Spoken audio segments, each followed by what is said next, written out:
Lambang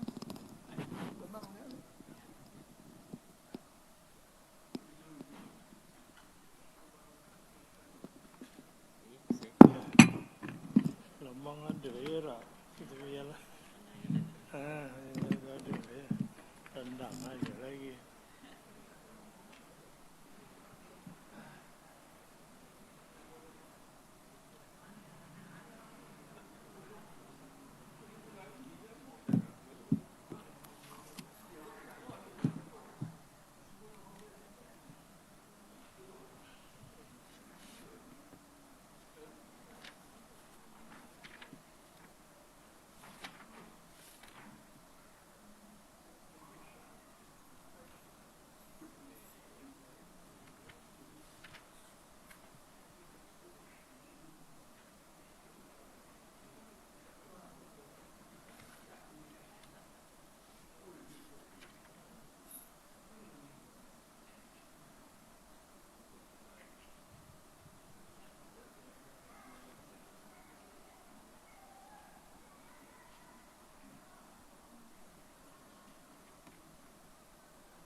إن الحمد لله نحمده ونستعينه ونعوذ بالله من شرور أنفسنا ومن سيئات أعمالنا نشهد أن لا إله إلا الله ونشهد أن محمدا عبده ورسوله اللهم صل وسلم على عبدك ورسولك النبي الأمي وعلى آله وأصحابه أجمعين سبحانك لا علم لنا إلا ما علمتنا إنك أنت العليم الحكيم اللهم إنا نعوذ بك من أن نشرك بك شيئا نعلمه ونستغفرك لما لا نعلمه نعوذ كلمات الله التامات من شر ما خلق بسم الله الذي لا يضر مع اسمه شيء في الأرض ولا في السماء وهو السميع العليم نوينا التعلم والتعليم والتذكر والتذكير والنفع والانتفاع والإفادة والاستفادة والحث على تمسك بكتاب الله وسنة رسول الله صلى الله عليه وسلم ودعاء إلى الهدى ودلالة على الخير ابتغاء وجه الله ومرضاته وثوابه وقربه سبحانه وتعالى أما بعد السلام عليكم warahmatullahi wabarakatuh. Berusaha bersama pimpinan Jawatan Kuasa Qaryah Surau Jumaat Madrasah Ihsaniyah Taman apa nama dia? Lupa dah. Taman Desa Anggrek. Desa Anggrek. Saya pun baca kat pintu tu, sebab ada. Maklumlah kan, lepas raya puasa ni, lepas tu raya puasa kan, dah dekat sebulan lebih tak datang, menjejakkan kaki ke rumah Allah ini, yang berbagai datuk-datuk datin-datin, kalau ada yang pangkat atuk-atuk, wan-wan ni pun sama, yang dihormati para pegawai, kaki tangan Imam Bilal Nuja yang khidmat pada rumah Allah Subhanahu Wa Taala. Hadirin dan hadirat muslimin dan muslimat, para tetamu Allah Subhanahu Wa Taala, mudah-mudahan dikurniakan rahmat, sakinat, ketenangan, mawadat, kasih sayang, dan juga melimpah ruahnya kelapangan rezeki yang penuh dengan keberkatan. Yang paling penting sekali kita ni, Allah berikan kesihatan, kesejahteraan, keafiatan, dicucuri hinggalah ke seluruh keluarga kita. Kawan saya nak cerita tuan-tuan, meninggal dunia semalam Kek Pilah. Dia duduk Kek Pancu, ulang-alik kan, lebih kurang 45 minit. Sampai Kek Pejabat, tengah hari tu dia pingsan. Malam semalam doktor bagi keputusan otak mati. Kocak betul. Baru otak dia mati kan, belum dia lagi kan. Tapi kalau otak dah tak berfungsi, habis lah. Itulah Allah SWT kalau dia nak cabut nyawa kita, dia cabut lah.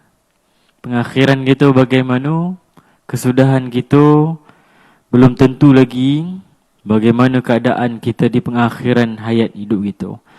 Jadi kesempatan yang ada mesti lagi Allah berikan kita nafas udara yang percuma.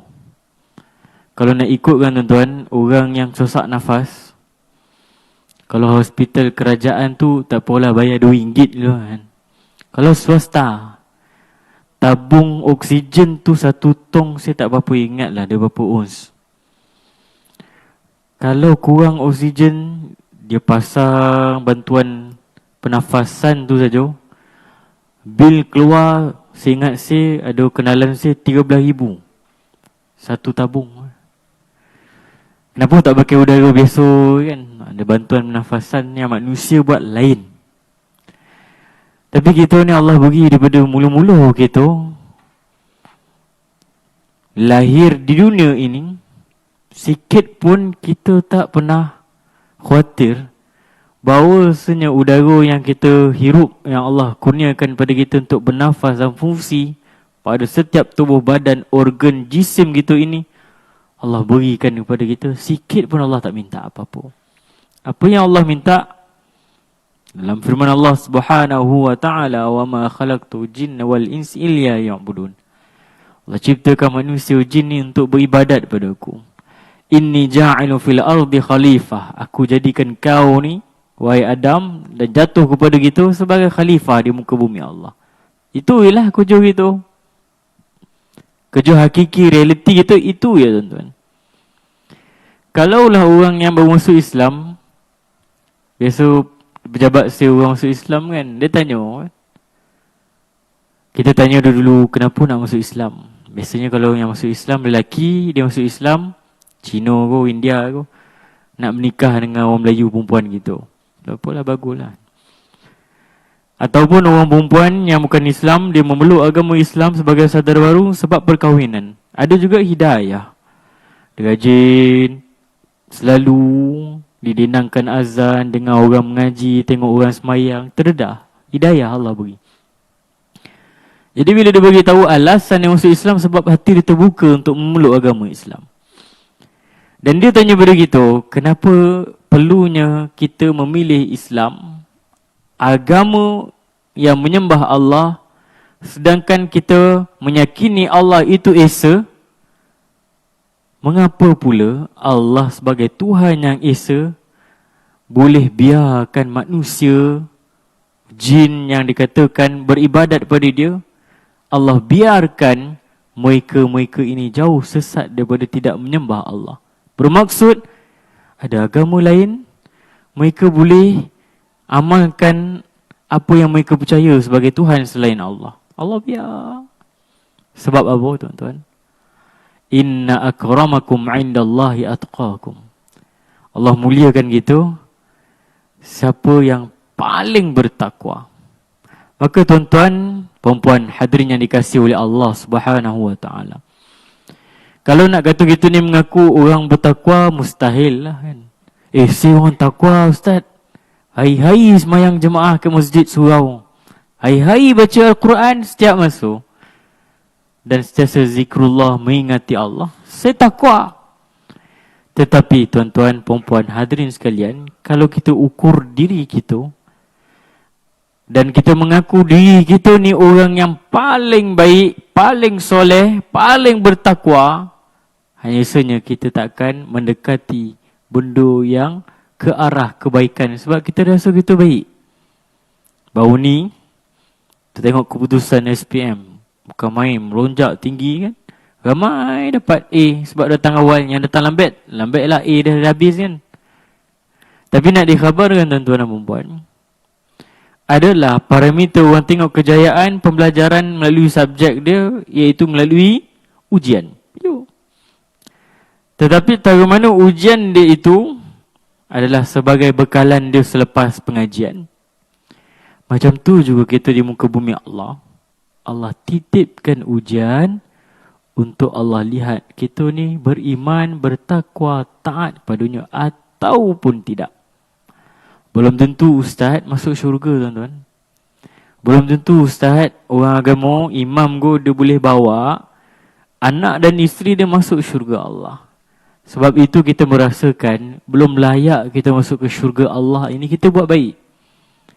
Orang rasa dia dah baik, dia tak pergi tempat baik-baik, dia tak bercampur dengan orang. Buat apa nak campur ni? Sebab kita rasa kita ni belum betul lagi dan baik. Maka hadirin yang dikasihi oleh Allah Subhanahu wa taala, kisah yang nak dibawakan pada malam ini adalah kisah satu makhluk Allah cipta, hamba-Nya yang mulia diangkat menjadi khatimul anbiya'i wal mursalin. Nabi Muhammad sallallahu alaihi wasallam, seorang susuk tubuh yang maksum, baik, terpuji. Pernah tak Nabi buat silap? Yo, Nabi manusia. Apa dia antaranya? Nabi nak binkan anak, angkat dia dengan nama dia, Allah tegur. Kemudian Allah perintah berkahwin dengan anak perempuan dengan isteri anak angkat dia, supaya nampak perbezaan di situ. Dalam pada itu juga Allah tegur Nabi Muhammad sallallahu alaihi wasallam bagaimana nak memperbetulkan umat dia. Antaranya dalam surah Abasa wa Tawalla, Allah tegur baginda Nabi SAW dalam khasnya di dalam surah Abasa wa Tawalla. Bermaksud Nabi SAW walaupun maksum, Nabi SAW adalah seorang bashar, manusia.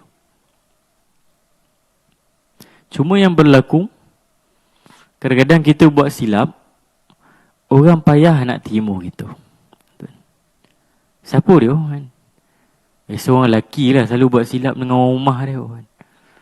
Nak minta maaf tu kan. Saya bukan cakap diri sendiri.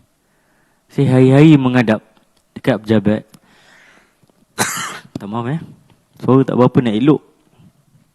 Hari ni saya baru balik rumah. Mula daripada Ahad sampai hari ni khusus tak balik rumah. Tadi baru jumpa anak bini kejap kan. Salam dengan dia, muka muncung dah kak tu kan. Abang ajar malam ni. Lepas ngajar kita pergi makan ambil hati dia sikit kan. Nak cerita dia apa? Kita nak pujuk seorang wanita yang begitu istimewa dalam hidup kita. Sebab apa? Mungkin atas kelemahan diri kita. Nak buat macam tu, kujuk. Nak tak nak kita kena usaha juga cari nafkah. Tak perform, tak ada tunjuk prestasi yang baik, ke situ lah duduk kan. Itulah nampak kalau kujuk. Mungkin tuan-tuan haji depan saya ni dah ada pengalaman dah, esok dah macam mana. Maka baginda Nabi SAW meneruskan dakwah sehabis baik. Dengan akhlak yang mulia itulah ramai yang memeluk agama Islam pada zaman baginda Nabi SAW. Termasuk yang paling berpengaruh adalah Sayyidina Abu Bakar Siddiq, sahabat karib Nabi SAW. Abu Bakar Siddiq ni seorang yang hartawan, yang mempunyai perdagangan yang begitu luas, orang pelik. Macam mana boleh berkawan dengan Nabi SAW, seorang yang ummi, tak sekolah, tak boleh baca, daripada keturunan miskin, anak yatim, walaupun keturunan nasab dia mulia daripada Bani Hashim. Tetapi disebabkan kepribadian Nabi SAW yang mulia menarik hati Abu Bakar Siddiq, seorang yang begitu berpengaruh dalam kalangan Bani Quraisy di Mekah. Adapun begitu, penindasan bertali arus berlaku terhadap baginda Nabi SAW terus menerus tanpa henti. Ini kisah peringkat kedua kita sambung. Dakwah Nabi SAW secara terbuka, tak habis lagi.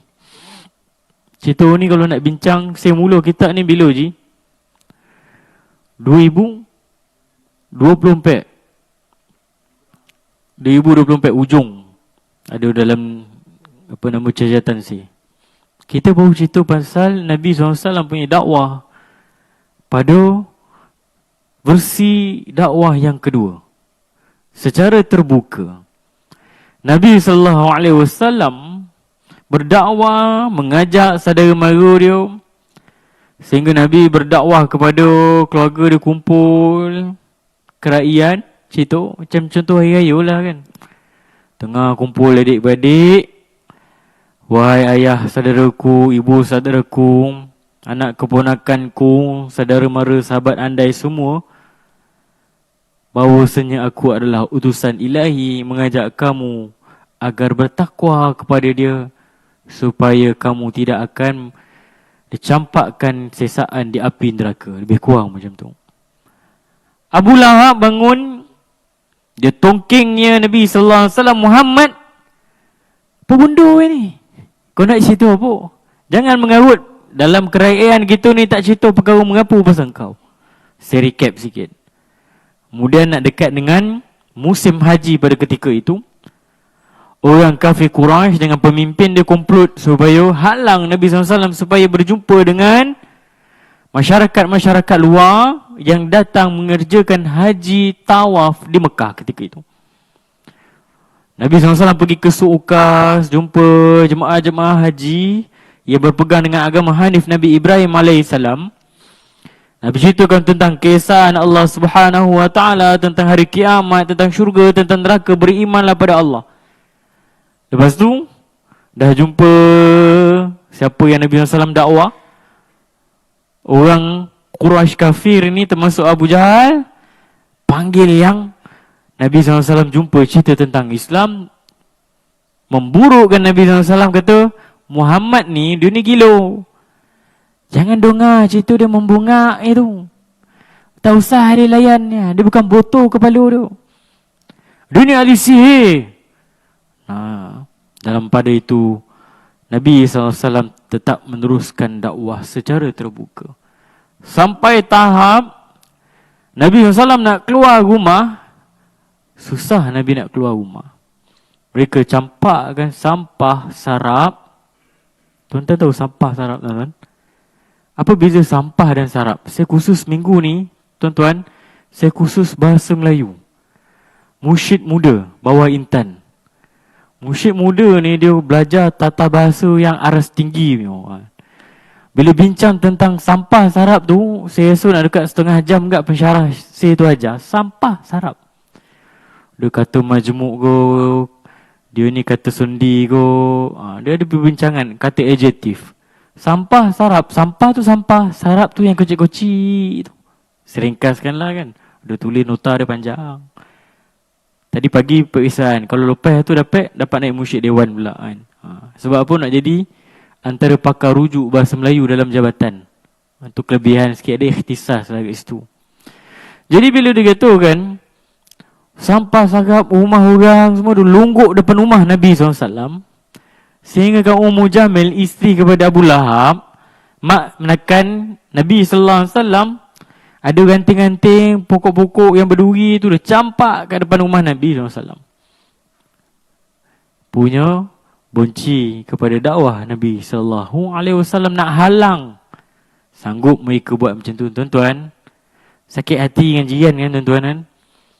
Kucing tuan-tuan ada belur, ambil tai kucing letak depan rumah dia pun. Tak sampai hati ya kan. Berdosing bau kan. Bukan main semerbak harum kalau tak kucing tu. Tengok kucing siapa begak ni? Jiran sebelah. Sampai tahap orang tu punya jahat, tak ada peri kemanusiaan. Dia ambil kucing tu, dia kurung, dia campak kat basah. Tak pun dia bubuh makanan tu ada racun. Ada sampai tahap macam tu. Tak ada peri manusiaan. Sebab tu Nabi SAW ajar untuk kita menghormati, melayani, bergaul dan berbuat baik dengan jiran. Nabi dah rasa macam mana jiran dia punya perangai. Dia untung kalau orang yang duduk depan surau ni kan, haji kan, baik semua. Sebab dekat-dekat ni semua yang pergi surau. Cuba kalau rumah duduk dekat yang bukan warga negara, yang bukan Islam. Saya pernah duduk Kepung, Jinjang Utara. Jinjang Utara tu semua fucau kan? Dia dah cakap memang lain dah, tak cakap Mandarin dah, Hokkien dia cakap tu. Kalau ada saudara mara dia meninggal dunia, dia punya perarak tu, jalan tu 500 meter, rasa macam 5 kilometer. Nak tunggu dia beragak usul, bakar duit supaya duit tu sampai ke akhirat kan. Tapi kita sebab hormatkan jiran gitu, railah sebagai masyarakat yang berbilang, kaum, agama, majmuk ini. Tapi bagi Nabi SAW, sabar. Teruskan dakwah.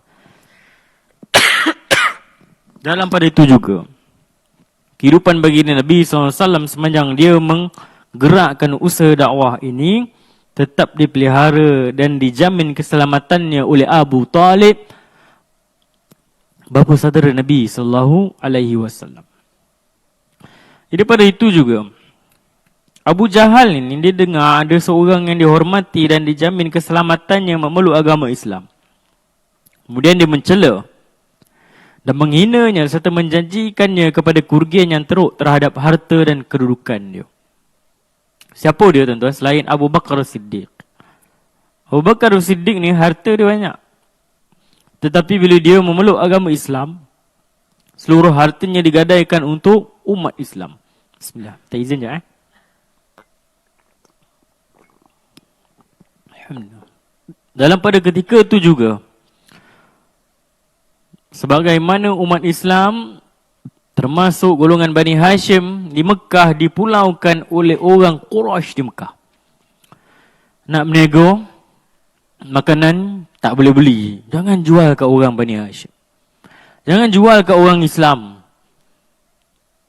Kalau sekarang lah kata, pergi stesen minyak, minyak tak jual kek gitu. Subsidi tak ada untuk Bani Hashim. Macam tu. Ni dengar dekat Masuansu Maju ke kat mana tu. Petropam tu minyak dah habis. Tak boleh beli. Saya bukan nak cerita pasal ekonomi kegawatan sekarang. Ni realiti yang berlaku. Sebab apa? Orang Bani Hashim. Jadi siapa yang bagi bantuan stok, seumpama dibekalan kepada orang Islam di Mekah ketika dipulaukan antaranya Abu Bakar Siddiq. Selain daripada itu, Sayyidatina Khadijah binti Khuwailid. Harta dia dulu 7 keturunan tak habis tuan-tuan. Dia kahwin yang pertama Khadijah sebelum Nabi SAW ada. Meninggal dunia Khadijah jadi balu. Khadijah binti Khuwailid mewarisi harta mendiang suami dia dulu. Dapat suami bertemu.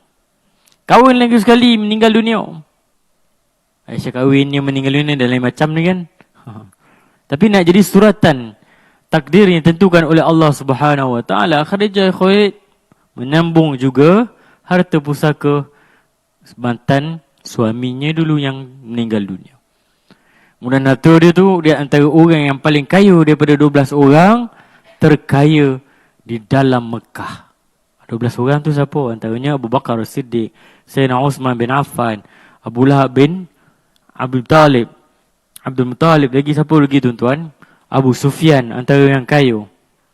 Lagi Abdul Rahman bin Auf, antaranya. Jadi maka tuan-tuan dan perempuan, cerita ini bila Abu Jahal dia menghina seorang lelaki yang bernama Uthman bin Affan. Sehingga kan Abu Jahal mengatakan kepada bapa saudara Uthman bin Affan bahawasanya Uthman ni peluk Islam. Anak saudara kau ni kau pandailah selesaikan. Dan dapat tahu dia ni masuk Islam. Maka bapa saudara Sayyidina Uthman bin Affan radhiyallahu anhu marah, geram sangat. Dia ambil daun-daun pun kurma, dahan kurma ni, dan dia bakar. Kemudian dia campak, letakkan Uthman bin Affan radhiyallahu anhu di atas daun-daun yang dibakar itu. Macam tu kan bapa saudara dulu. Bapa saudara sekarang dia tak ada macam dululah kan. Lantak kau lah nak buat apa, bakar mercun go. Jangan bakar rumah dan dah. Kita biar. Dulu pada zaman Nabi SAW, bapa saudara Sayyidina Uthman bin Affan, dia yang jaga Sayyidina Uthman, dapat tahu. Dia campakkan Uthman ke dalam, ke atas apa nama tu, atas dia bakar daun-daun unggun. Daun pohon kurma. Selain daripada itu, Ibu Mus'ab bin Umair radhiyallahu anhu, Siapa Mus'ab bin Umair ni tuan-tuan? Dia ni antara umur yang muda, ceritakan dalam umur 17-18 tahun, antara pemuda yang masuk Islam awal selain daripada Sayyidina Ali karamallahu wajhah radhiyallahu anhu. Mus'ab bin Umair, kalau saya pernah cerita dulu, dia ni anak orang kaya, anak Tan Sri ko, anak YB lah kau tu, governor lah kan. Baju tu yang dia pakai sekarang ni, kain dia tak pernah masuk dekat Jazair Arab ketika itu. Tanah Hijaz belum pernah jumpa jenis kain itu. Contohlah kan kata, kalau sekarang orang pakai baju, apa saya panggil kan, dia macam songket Thailand tu. Kat Malaysia dah naik tu, baru naik. Kalau pakai songket tu nampak berkilat, dia macam kain sari berkilat. Kalau dulu tak ada, kita nak jumpa songket, kita panggil songket Terengganu, kita panggil apa nama yang jenis kain yang payah nak jumpa. Tetapi Mus'ab bin Umair dia yang pakai dulu minyak wangi satu lagi. Orang lain pakai minyak wangi oud biasa-biasa je. Bila Mus'ab bin Umair lalu, orang tanya, ni minyak wangi mana ni? Mus'ab Umair dapat minyak wangi ni daripada tentera, daripada kerajaan Rom di Byzantine, terlebih awal daripada orang lain tak pernah tahu pun tentang adanya minyak wangi ni. Nak dikatakan apa? Dia ni limited edition, barang semua dia dah dapat. Anak orang sonang kayu, keluarga dia. Tapi bila dia meluk agama Islam, ibu Mus'ab bin Umair dapat tahu anak tunggal dia ni lelaki memeluk agama Islam. Dia kurung Mus'ab bin Umair. Kurung, grounded dia dalam, diam. Kawan tu kena kurung, lagi dekat dengan Allah. Dia bermunajat, berkhalwat, berzikir pada Allah Subhanahu Wa Taala, meneruskan ibadat dia. Ibu dia tak beri dia makan, tak beri dia minum. Kemudian sampai satu tahap, halau Mus'ab bin Umair keluar daripada rumah. Dalam pada ketika itu juga dia disiksa sehingga kulitnya melepuh. Sebelum itu, sebelum dia dihalau perambat oleh keluarganya sendiri, walhal dia dahulunya hidup dalam kehidupan kemewahan sebagai anak emas, selesa dengan keluarga. Tetapi ditinggalkan segala kemewahan, kesenangan dia itu semata-mata mengharapkan keredaan Allah Subhanahu Wa Taala, memeluk agama Islam yang sebenar. Maka ibu Mus'ab bin Umair sampai tahap bila dia dah halau Mus'ab keluar daripada rumah, dia melaknat anak dia, jangan kau berani balik. Dan aku tak akan makan walaupun sebutir roti dan minum walau setitik air. Sampai tahap diceritakan dalam riwayat, 1 minggu lebih mak dia ni tak makan tak minum, betul-betul mogok lapar. Kan? Mogok lapar tuan-tuan, ini merupakan satu kemaluan kan. Mogok lapar je teringat benda tu. Yang viral tu kalau tahu faham lah.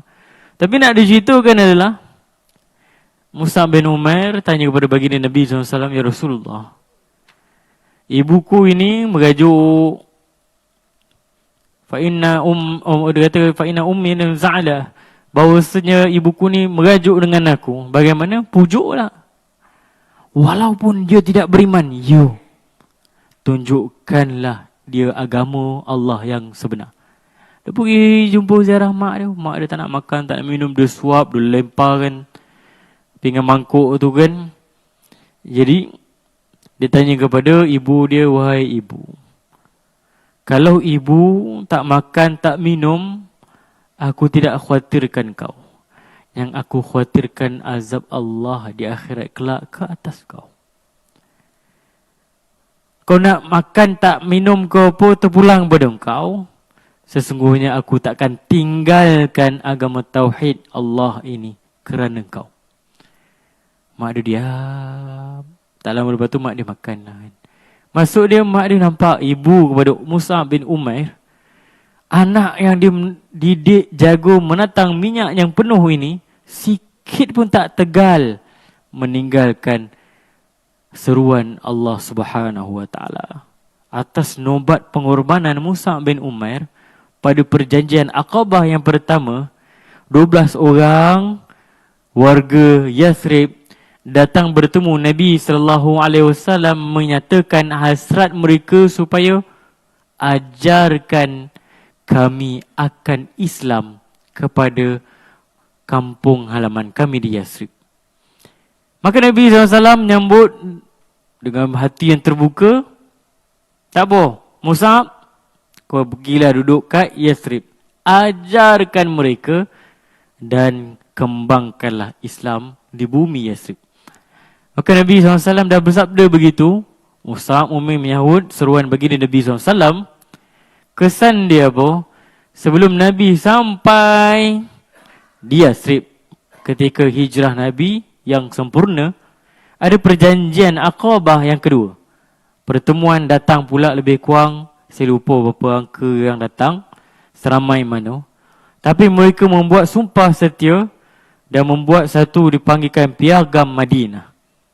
Dah konstruk siap-siap dah. Maksudnya orang dulu nak buat dasar apa-apa, dia dah susun siap-siap dah. Kita ni dasar tak buat dah sebut dah. Nak umum ubah ni, ubah tu. Jadi benda tu nampak macam ada kepincangan dan kelopongan. Pentadbiran Islam datangnya dengan menyeluruh, dah siap template dah. Ini plan tindakan dia. Kita nak buat begini. Antara yang membimbing orang Yathrib membuat begitu adalah Mus'ab bin Umair radhiyallahu anhu. Orang Ansar, dia ada dua suku kaum, Aus dan Khazraj. Mereka berperang antara satu sama lain sebab faktor keturunan dulu nenek moyang mereka berperang 400 lamanya.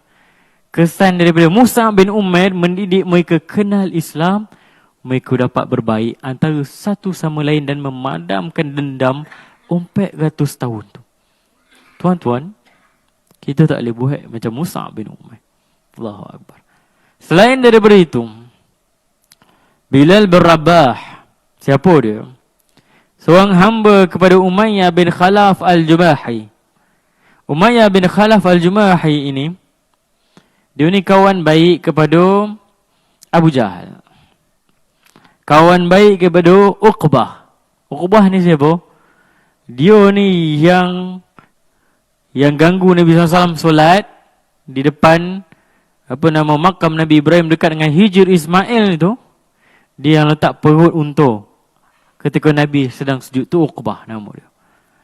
Jadi seorang lagi kepala jahat ni, Lanun, Umayyah bin Khalaf al-Jumahi. Dia ikat leher Bilal bin Rabah. Ikat macam anjing tu, diikat dengan tali. Tali tu tali jerami, tuan-tuan. Tali jerami tu kalau ikat kayak gitu tu, podi kulit boleh melecet. Kemudian dia biarkan Bilal bin Rabah yang diikat itu kemudian ditambat. Maksudnya tali tu macam kita ada belut ayam, tuan-tuan. Tahu ayam, kita buat kacip ayam tu, ikat dia kaki, kemudian kita pakukan tali tu ke dalam bumi. Jadi Bilal bin Rabah, tali jerami dia yang diikatkan leher dia seperti binatang, kemudian ditambat di dalam tanah tali. Apa yang berlaku? Kanak-kanak Arab di situ tengok dia main-main, dia ulit-ulit, dia kacau-kacau, dia baling barang, baling sampah ke, dia usik Bilal bin Rabah radhiyallahu anhu. Kanak-kanak yang mengelilinginya ketika itu di sebuah kawasan pergunungan Mekah, sehingga terdapat kesan luka pada lehernya akibat daripada ikatan leher yang begitu ketat.